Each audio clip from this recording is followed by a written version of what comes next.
Hello and welcome.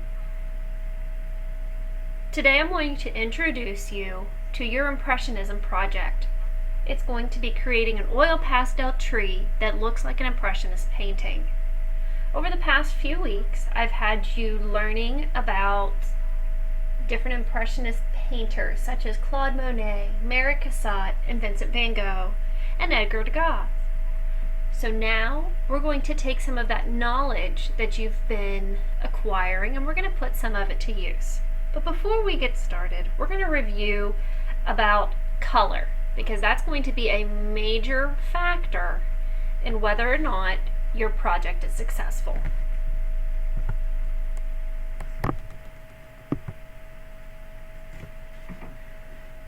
Okay, so some of the things that we're going to need to talk about are the color wheel, and we're going to be talking about blending and using our oil pastels and keeping our workspace tidy. So I'm going to get out some markers here just as a way to demonstrate to you some color, and because I've always found it to be easier, I always put them in order of the rainbow whenever I go to make a color wheel. So I'm going to start with my primary colors. I've got my red here, but I know sometimes the colors on there aren't very pure, so I'm actually going to use my Sharpie and label those.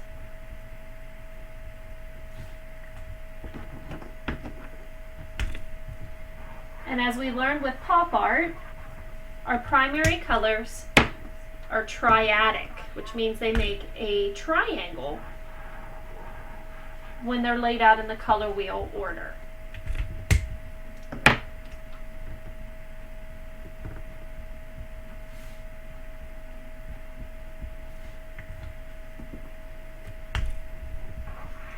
Same thing, primary colors. Orange, our green, and our purple, or some people refer to it as violet. And right now we are not too worried about our intermediate colors, which are also known as tertiary colors. Fun little tidbit, when I was in college I had a beta fish that I called tertiary because, well, I thought it was fun.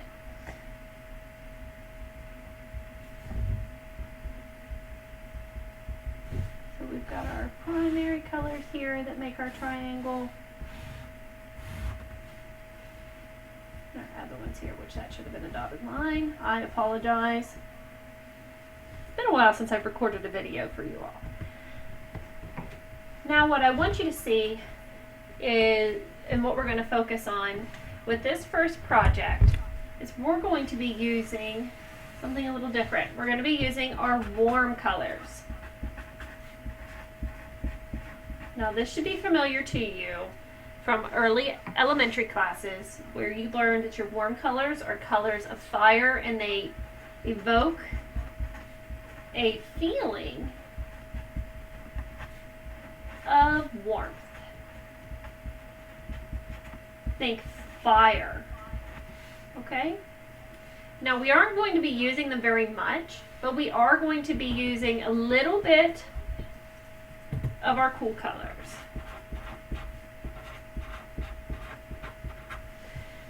But we will be using them in areas where we have red but need some shadows. We'll be using some green.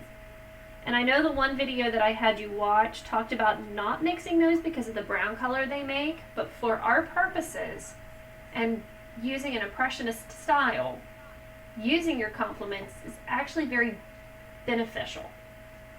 So we're going to be focusing on ranging from yellows to reds with an occasional cool color. We will not be using black, but we will be using brown, and we will be using a lot of white. So for this project, you are going to need your oil pastels, a blending stump, a pencil, and if you have one or something around the house that you can use as a straight edge. Now the rulers did come into the school, but I've not been there to be able to get them to you. So if you are in need of a ruler, please shoot me a message and I will get you one. I do have them. And you're also going to need your sketchbook. Now you're going to want your page to be portrait orientation, which means it's going up and down like a door. It's tall and skinny. We're not doing short and fat on this one. So I've already went ahead and opened my box of pastels. And they've got turned on their sides, so they're a little funky. Now what I want to do here to help make my life easier is make sure that they're going light to dark with my warm and cool colors and my, in the color of the rainbow actually. So I've got them like this. Now I'm actually going to move this yellow color here. It's kind of a yellow brown. It's known as a yellow ochre. Some people say it looks like mustard. And I'm going to put that in between my orange and my yellows because I will be using that quite frequently. So our tree is going to range from this yellow all the way to our red. But the first thing we're going to be doing is we're going to be using white with oil pastel. Start off with where our tree trunk's going to go.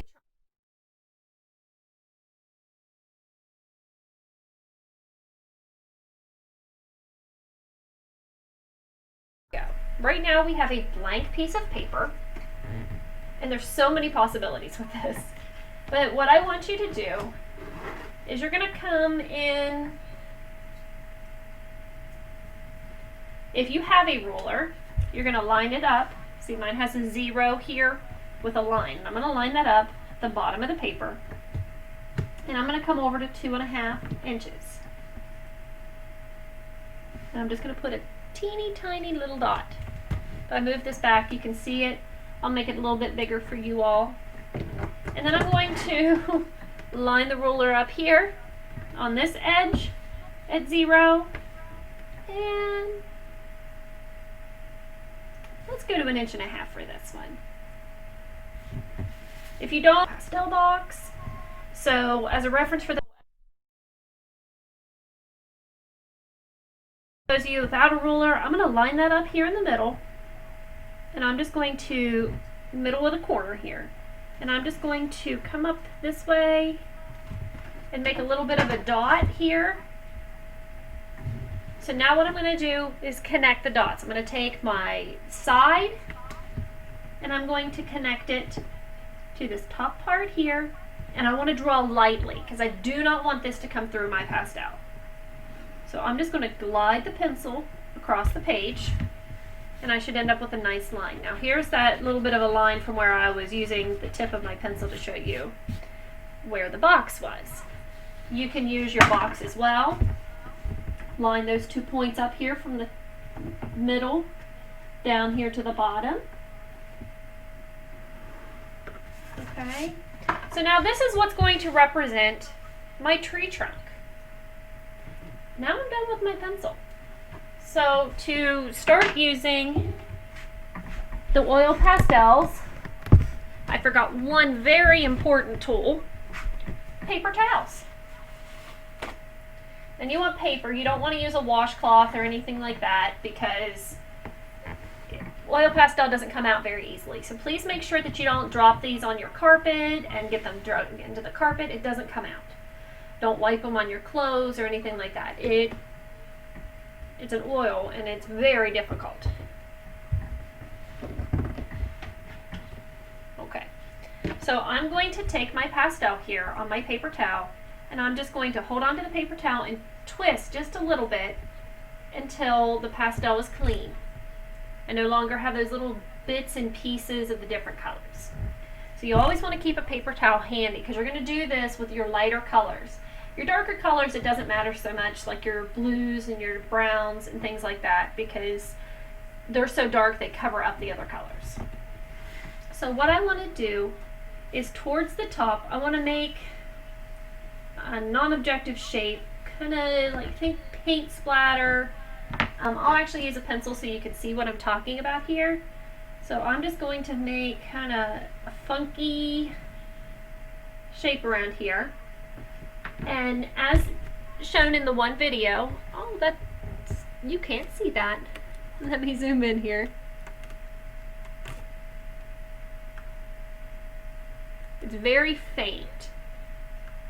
Let me try turning on the light on this and see if that assists in any way or makes it worse. I think that made it a little bit worse. Let me adjust my lighting here. There we go. Now you can see my amoeba shape there. So what I'm going to do is I'm going to pretend that I'm actually coloring with a crayon, and I'm going to color in this whole area with white.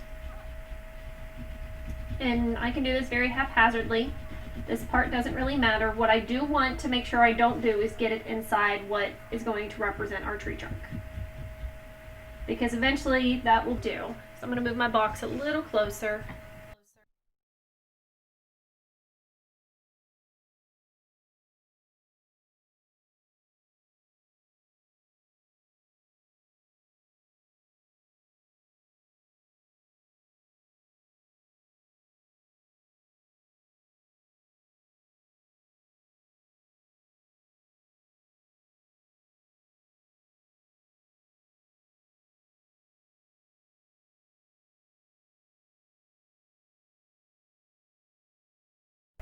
Zoom out just a wee bit here for you. Okay, so I'm going to start with this lightest yellow. Like I said, always clean them off.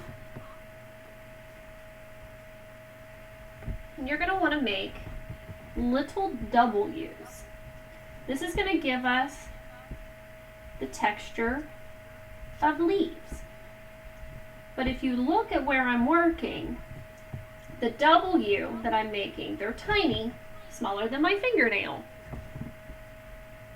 The points of the W face the tree. So whenever I'm here on this side, I'm actually going to be making M's, because we want the leaves to look like some students just go in and make a bunch of lines.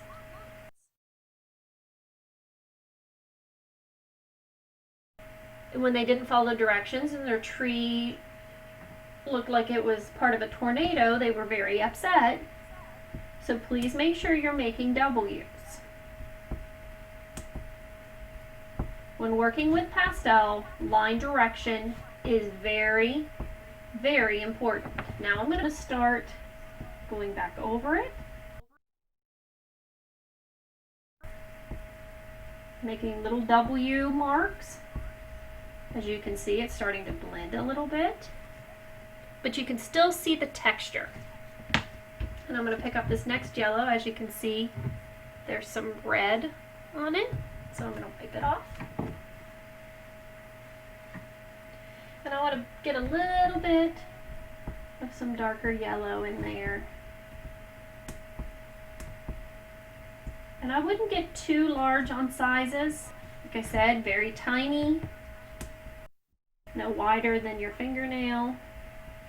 Some of you may even need to go a little smaller. I have long, narrow fingers. You have, I don't necessarily want to say stubby, but shorter, fatter fingers. Maybe your nail's a little wider than mine. Okay, see, now I'm working some of this yellow in here. Picked up that lighter yellow. Now you can see all this. Let me zoom in here for you. All these little pieces. Well, I'm going to use my blending stump. I've always preferred to use a blending stump over my finger, because one, it's harder to clean my finger off than it is a blending stump. Now the blending stumps for you at home will be very difficult to clean due to the fact that I doubt many of you have X-Acto knives, nor the fact that your parents want you using them. When at school, I take your blending stump and I clean it with an X-Acto knife. So if your parents want to message me on how to do that, if yours gets super dirty and you need some assistance, then they can do that. All I'm going to do is I'm lightly pressing, hardly pressing at all, and I'm just rubbing that back and forth in the W motion. to give that appearance of it being faded in. So what we're focused on right now with this tree is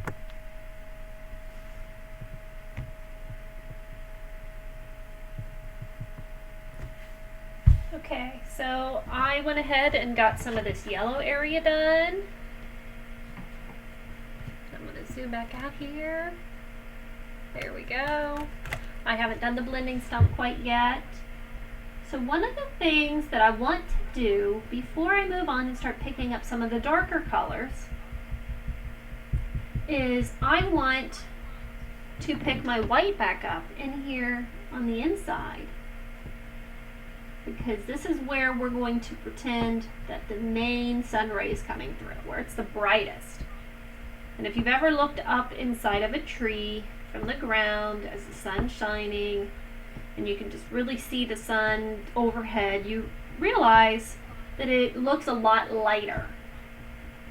Luckily the leaves diffuse that look, so it's not so bright. So I'm just going to continue to work that blending stump in there. Remember, this whole time for this part we're using a bunch of little shapes very similar, like I said, to W's. Please don't make zigzag lines, because I will be able to see those. It will ruin your project. I've had students try where they just make a series of W little zigzag lines that go around and around and around, and it's almost too perfect. Let it be a little bit messy. Okay, one of the things as you continue to work with colors that may be a problem is your hand, as you work your way out and around, you may start to get dirty or feel that you're blending with the side of your hand. Take an extra piece of paper and lay on top of the area where you're working, for example, and that will keep you from blending your work underneath. So I suggest using your newsprint for that that's in your bag. So now I'm ready to start slowly working out of here. Now the downside to me having a pencil line here is that's always going to show through the pastels because it is such a light color that we're working with. So I'm going to continue to use these two yellows for a little bit, and like I said, very gradually working this out. I don't want it to go boom boom. If I wanted pure rings of color, I would have you make little circles of color. I don't want concentric circles. Make it uneven. Make it overlap. By overlapping the colors and making it not so perfect, it's going to have a more impressionist feel, but if you really study it, it's going to look like a real tree when we're done. I've had some very impressive trees done over the years since I've started this project. I've really enjoyed doing this one. I tend to think of myself as more of an oil pastel artist, not so much a painter with a paintbrush and paints. I find that to be a little too stressful. I love the freeing nature of using oil pastels.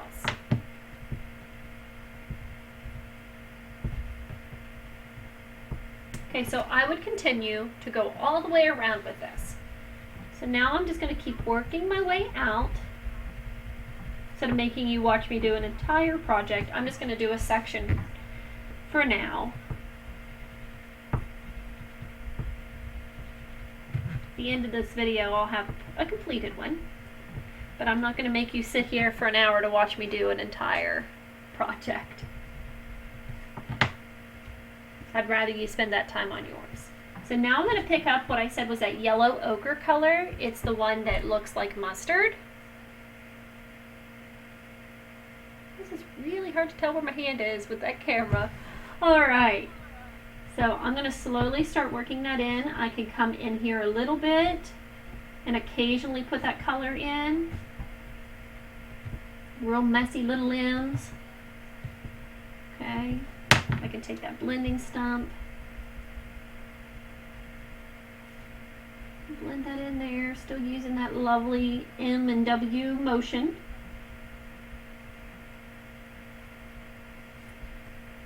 Blending that in.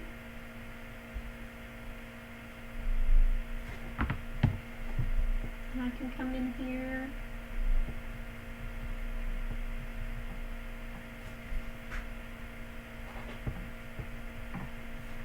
Okay, I'm not so worried right now about making perfect little M's, but making that M shape.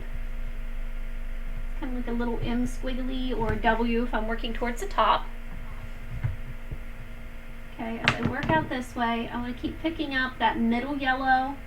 I can always refer back to that light yellow and even some white if I want to have like a little spot, maybe here. Like the sun's really shining and the rays have been diffused. And I want to have a lighter area here. I can do that. I work my color around it. Maybe I don't want to have this yellow ochre as the darkest color, that dark color getting on the paper first. One of the things with pastels is if you make a mistake, you can scratch it off. It does stain the paper, which is why we work light to dark. So if I needed to remove some of this, I could scratch it off. You could use like the side of a pair of scissors, your fingernail, maybe a used gift card, that plastic, okay, something that can scrape it off of there. So, but you always want to work light to dark, that way the paper's not stained with your darkest color.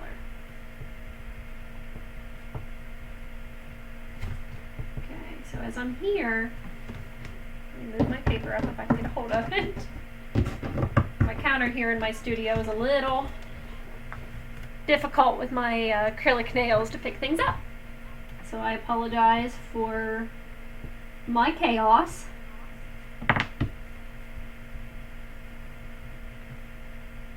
Little W's here. A nice little light patch as the sun's coming in a little bit lighter through there. I want you to be creative and think of how it would feel to be laying underneath a beautiful fall tree. The day that I'm recording this on, it's a very rainy day, so I couldn't go out and experience that if I wanted to, but maybe when you watch this it'll be a nice day. So I'm going to continue to work here with a little bit more yellows, that light yellow first, just like I did with my white, just kind of give myself a rough coating on the paper. This part doesn't have to be real particular. It's one of the things I love about Impressionism is it doesn't have to be perfect. It's very relaxed and freeing. Use some of this light yellow in here to fade that out. Almost reminds me of a lemon meringue pie when I think about this color. It's very pastel colored. Not pastel in as oil pastel, but just pastel. Okay, so as I'm working with this yellow ochre color outward, I'm going to start by picking up some orange. I'm going to go from light orange to a darker orange, all the way out to red. And then I'm going to show you something a little crazy with those complementary colors toward the outside edge.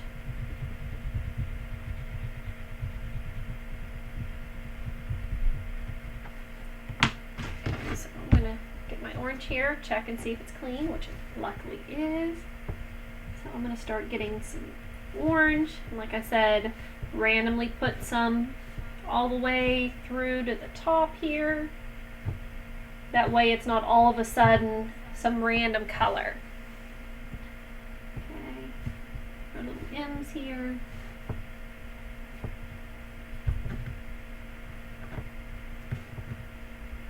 But as we're working out this way, we're going to quit using so much of that yellow and more yellow ochre, which you can't see what I'm doing. I'm used to students in a classroom telling me, "Hey, Mrs. Lick, move your screen, move your paper." So I apologize if my videos are a little goofy. I'm a little goofy. Hopefully next year or next semester or whenever you return to the classroom with me, you'll realize that I'm got a lot of little quirks. So, putting some of that orange in there. I went ahead and took that yellow ochre to give myself a base.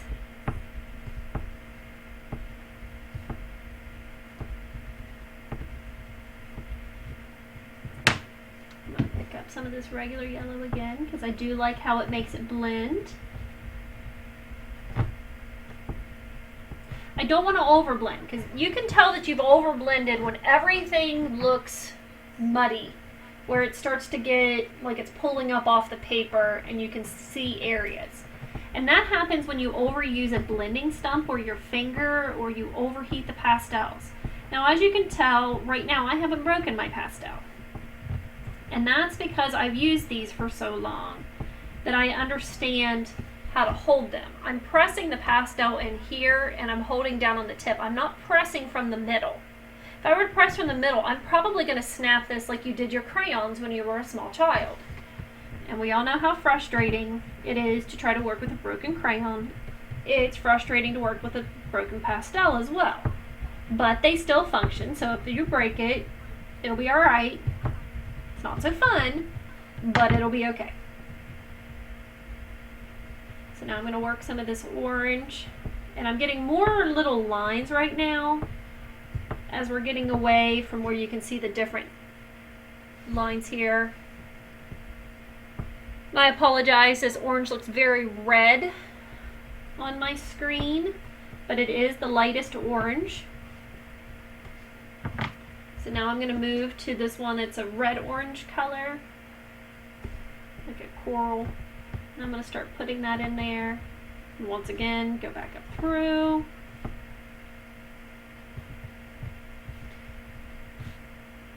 Because I don't know about you, but I've never seen a rainbow tree, so we want to make sure it looks like the leaves are all similar colors, but it's the way the light's diffused through them that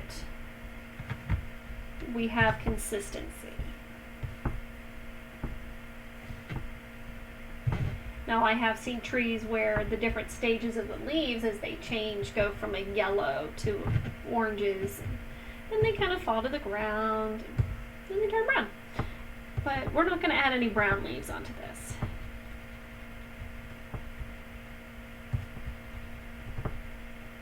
As you can see, I'm working my way out. I'm going to move out to the other reds here. This is more of that darker red-orange color. This is more of a salmon coral. Working my way with that.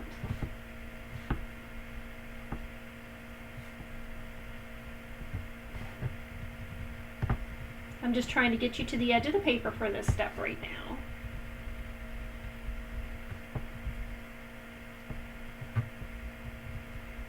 And here in a minute I'll pause the video and I'll finish going all the way around. And then I'm going to pick up the actual red.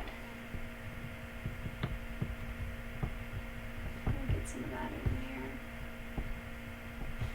I don't know about you, but I love whenever I see a real colorful, warm looking fall tree. I really love the colors of fall.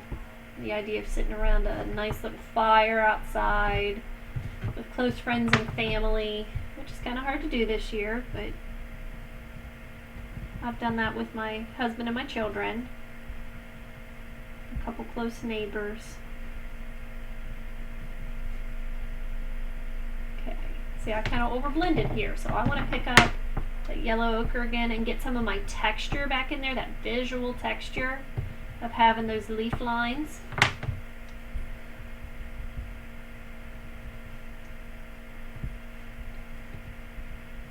Now, if I were to take this blending stump with the dark colors on it now and work my way in here, it's going to make it a little darker. I can even show you here, there's no pastel of that color up there, but because it was on my blending stump, the lighter colors picked that up. And that's okay. You can do that if you want to add how it's all the different colors in there. That's perfectly fine too.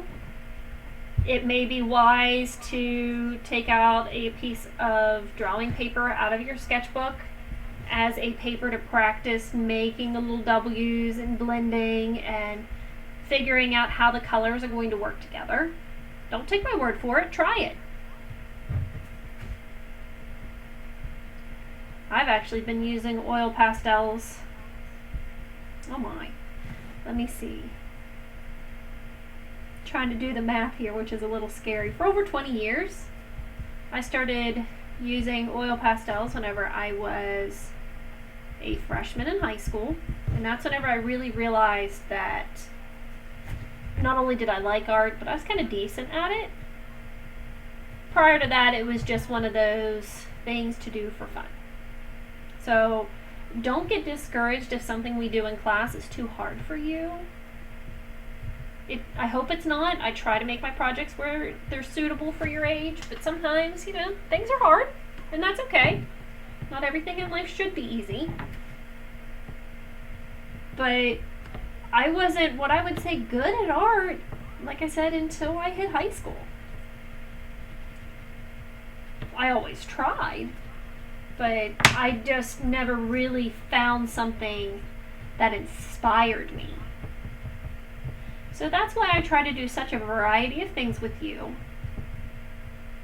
so that maybe something will really just spark your interest. So I'm still working in that M and W. It probably looks like I'm making just a bunch of little scratchy lines. I just move really fast. My husband jokes I'm not a very patient person. I don't like to take my time on a lot of things. But like I said, I've been doing this for over 20 years, so I've kind of perfected the ability to work a little faster with my pastels. So please take your time. Kind of one of those do as I say, not as I do moments.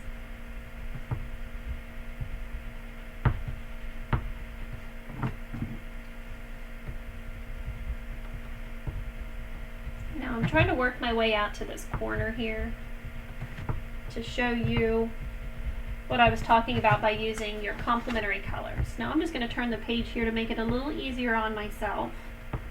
And that's something you can do too. Turn your sketchbook around. That's perfectly fine.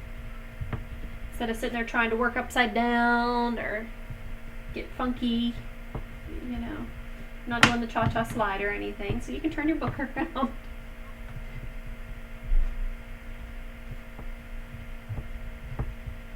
Work those colors back into here. Blend it just a tiny bit.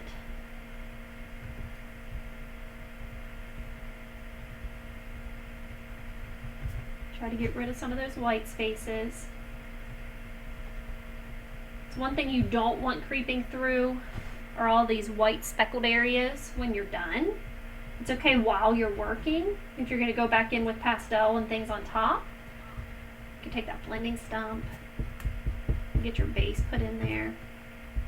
Now see, I've over blended this a little bit on purpose because I'm going to take my reds and my oranges again and give me some texture here. But I'm going to work this area out here really dark. Now as we talked about the color wheel, I'll go ahead and pull this back over here. I mentioned your complementary colors, and a complementary color is a color across from each other on the color wheel. And when they're put beside each other, they make each other stand out. And when you mix them together, they do make a brown, but they make a really nice, rich shadow. Because in the one video you watched about pastels, he talked about not using black because black flattens your project. By using a complementary color, you're able to add shadow and depth to your project to where it looks realistic. Now, I get we're working with Impressionism, but there's still some realistic aspects to that. So I'm going to pick up my greens here and I want to show you something. I don't really want to use this super bright green or the yellow green. I'm going to use the one that kind of looks like an olive green and then the darkest green, like a forest green. And then the other color I'm going to use, because I have so much orange through here, is this really dark blue. Okay, actually it's this one. It's a navy color, which would actually be, these are phthalo green and phthalo blue, but I realize they're not labeled on the pastels. That's always been one of my biggest problems with these pastels, is they don't have color names on them. So do your best to try to match those colors. I know it's really hard to see, and I have so many bright lights on this, I would think that it would be clear as day, but it's not. So I'm going to start making some little W's with that olive green. And here, let me zoom back in so you can really see the detail that I'm doing here.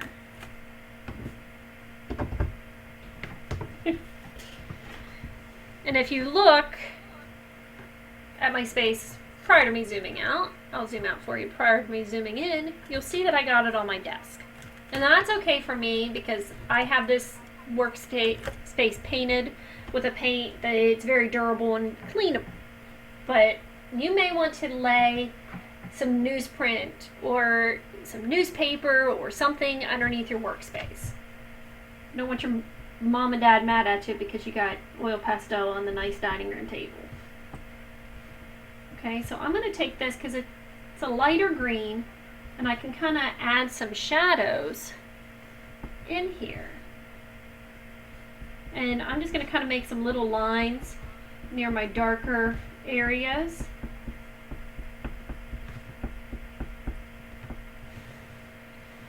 And I don't want to press real hard.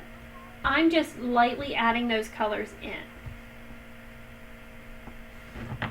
Then I'm going to take some of my darker green here, which, like I said, I know it's really hard to see that that's even green. It looks black. I'm sorry. Not sure what's up with that, or if it's just my screen.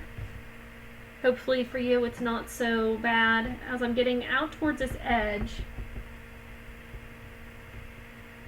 I'm going to put some of this around here.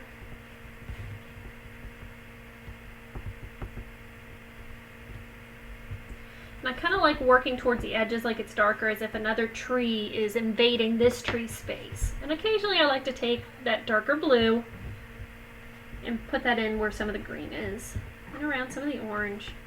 Now this one seems to be a little softer than the other two, so it's going on the paper a lot easier. Then I'm going to take my blending stump. I'm just going to blend those in a little bit.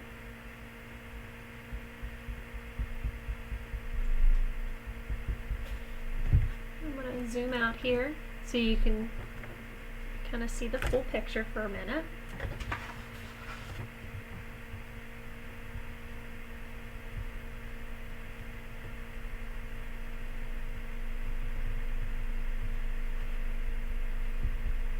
And I could work some more of that color in to my red if I really wanted it dark through there. It's a personal choice on how dark you get. But notice that I waited till I got clear to the outside edge of this paper before I started picking up any greens and blues.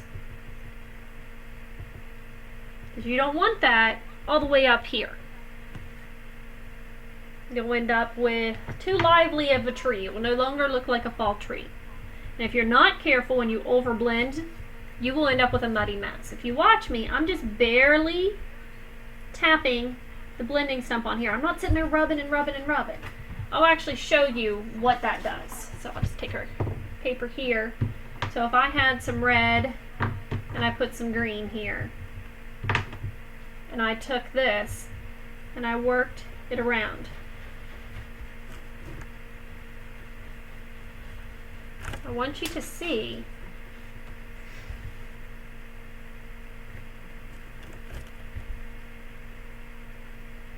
how muddy that looks. Okay, so now I'm going to pause my recording and I'm going to finish doing all the way around my tree. And then for you, in a couple split seconds, I'll be done. For me, it'll probably take me another half hour. So I'll be back in just a short while.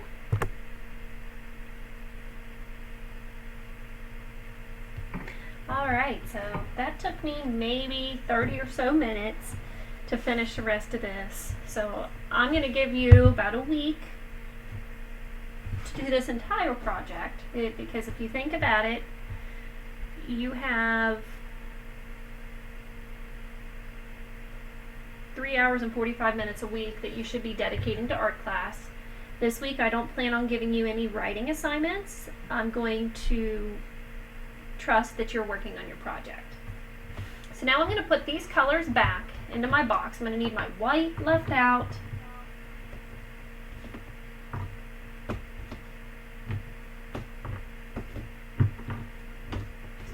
I am a little particular about things, so I am going to try to put them back in some sort of order here. I will not need my greens. I will need that blue that we used. I'm going to need a light brown, dark brown, and a reddish brown. Okay, so I'm going to show you how to do the trunk first. So I'm going to start with my light brown, and I'm just going to make scratchy little lines with a little bit of pressure, not too crazy. Trying to stay inside of that triangular shape that we made right at the beginning.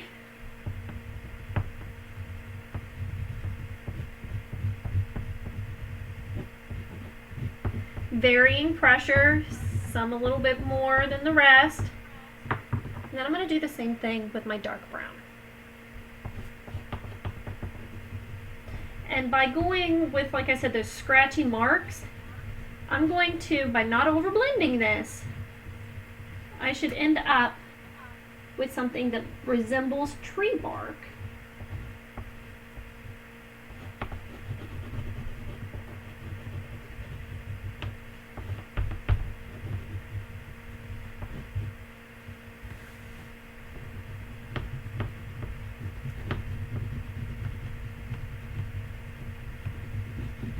And I can always go back in and pick up that lighter color and go back up on top of here to fill in those white spaces. I also like to get a little bit of this reddish brown color in there for some extra depth.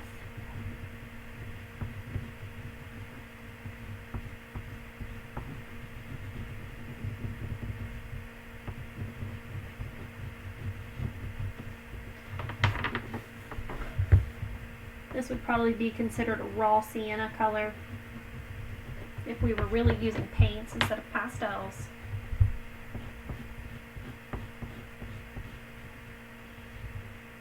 Notice I'm trying to be very precise as I'm getting towards where the leaves are of my project.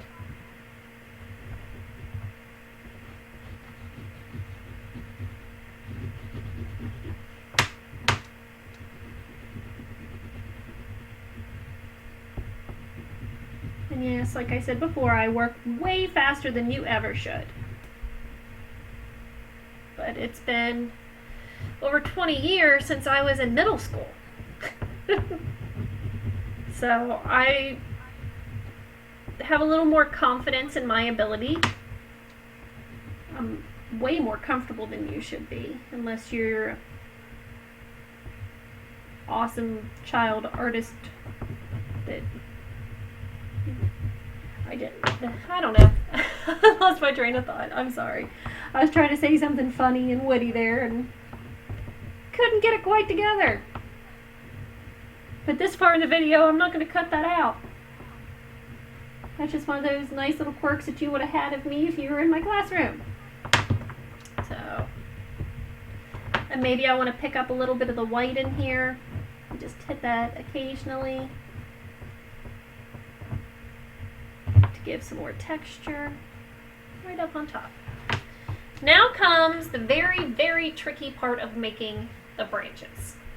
So one thing I'm going to suggest to you is on a piece of newsprint, I want you to practice. You're going to make long, almost like you're making a V that's upside down. But see, instead of coming all the way out here, I don't want triangles. Please do not make a triangle. Make them, they're both acute, triangles, yes. But I want this one to kind of have a curve to it and end up being a line. We don't want stubby branches. This isn't one that's just been recently cut by the local tree trimming company. This is a beautiful natural tree. The V for these, the opening part, should be larger towards the bottom of the tree trunk than they will be up here. The further they get away from us, the smaller they're going to be. So I'm just going to take this here. And notice right now I'm pressing lightly. As I'm more comfortable with it, I'm going to go in right on top of those leaves. I'm going to press harder.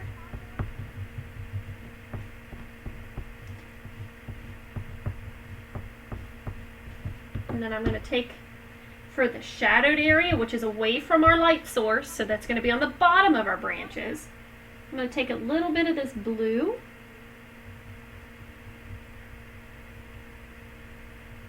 And just blend that in there. Maybe even take that blending stump a little bit. Put that right up in there.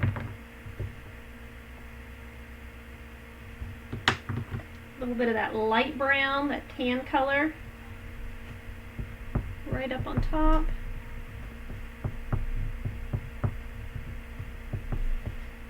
A little bit of that reddish brown to add some texture.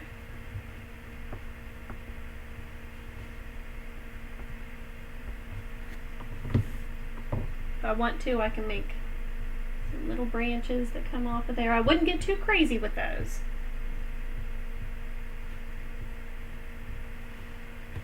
Because you don't want it to go from a really pretty tree to a spooky, like, oh my gosh, what was she doing?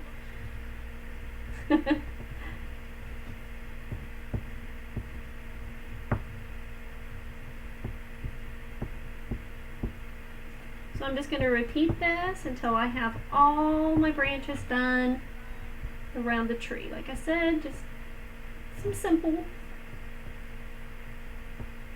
lines through here.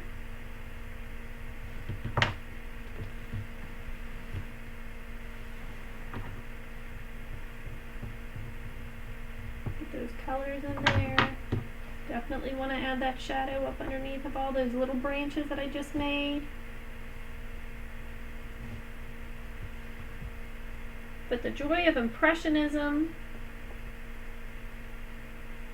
is that you can leave it kind of blurry.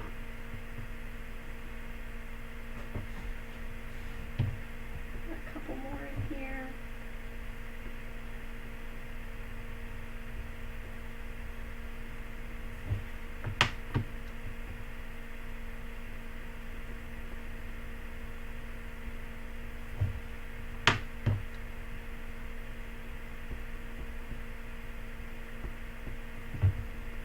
Extend that tree up just a little bit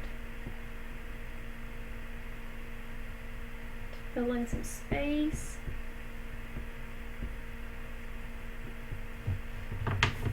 And I want to kind of leave that a little bit lighter, just like, you know, whenever you look up at something, sometimes it's hard to see, so it's very difficult to make that really dark and make it realistic.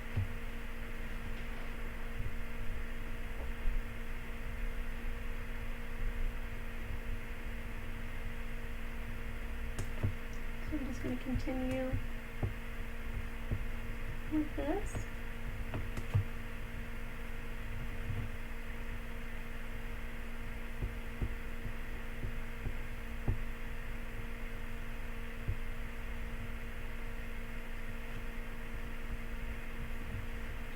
Got a little heavier with some branches on this side on purpose. Oop. Put my blue on the wrong side there. Forgot which side of the tree I was on there for a second.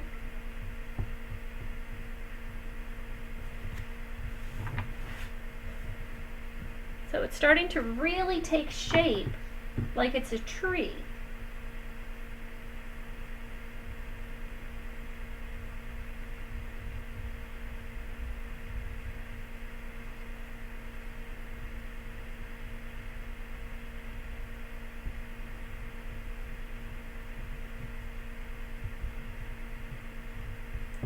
Just so you know, those sketchbooks you have are 11 inches by 14 inches. If you decide that you really like something that you've created out of there and want to frame it, you would just need an 11 by 14 frame, which is a standard size, which is why I went with that size sketchbook. And the top of the page is perforated, so all you have to do is bend your page at the top back and forth, and eventually it's going to fall out of there. I don't suggest just trying to rip it out. Even though it is perforated, you risk ripping your artwork apart.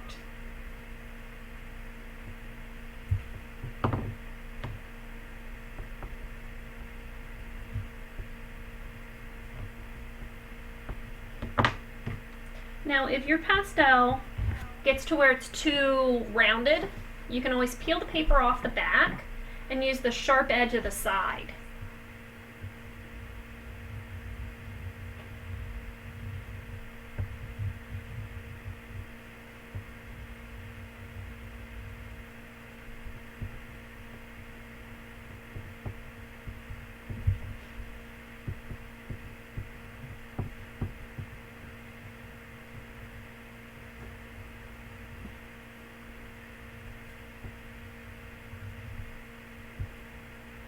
You may have to make a few passes over this again and again to really get the color to go on top here.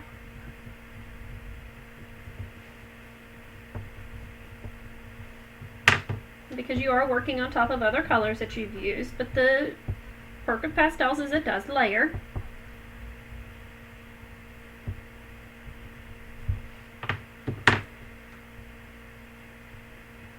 And one of the neat things about using the blue, like I said before, makes a nice shadow, and that's just part of that color theory.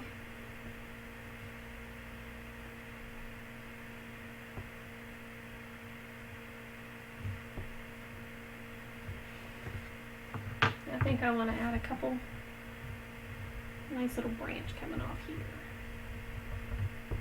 It's almost too simple for me.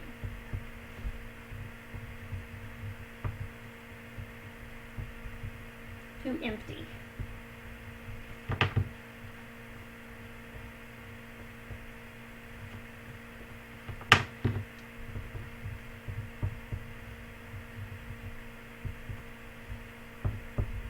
Definitely make sure you go back in there and hit with your highlight of that light brown or even your white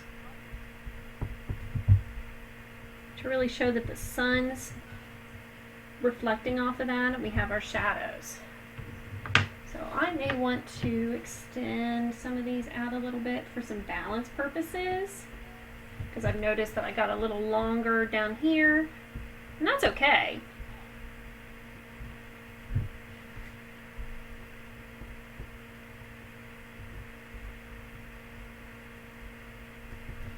But I just want it to look realistic. Realistic with an impressionistic spin. Now, one of the cool things about Impressionism is if you look at Impressionist painters' artwork, or even now yours when you get this done, and you squint at it, it takes all those blurred colors and puts it together, and it makes it look like you're looking at something from nature, that it's real. So one of the quick tricks I have for you, if you're not sure if it looks right, prop it up against something, step away from it, and squint. Okay? Now we're going to do something I don't normally do. I very rarely have my students sign their finished work. But for this project, you will use either a black oil pastel, or you can take a sharpened pencil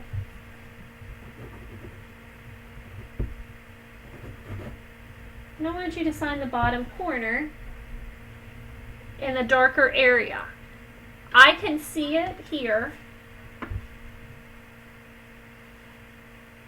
with the pencil. It's nice and fine line.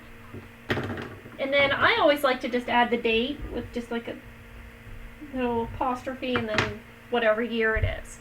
So that is the entire oil pastel tree using an impressionistic style.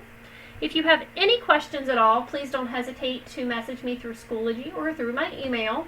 I will gladly respond to those. And if you're needing to set up a conference with me, maybe you're stuck on how to do some things or something like that, shoot me a message and we'll set up a time where you and I can meet one-on-one. Take care. Happy drawing.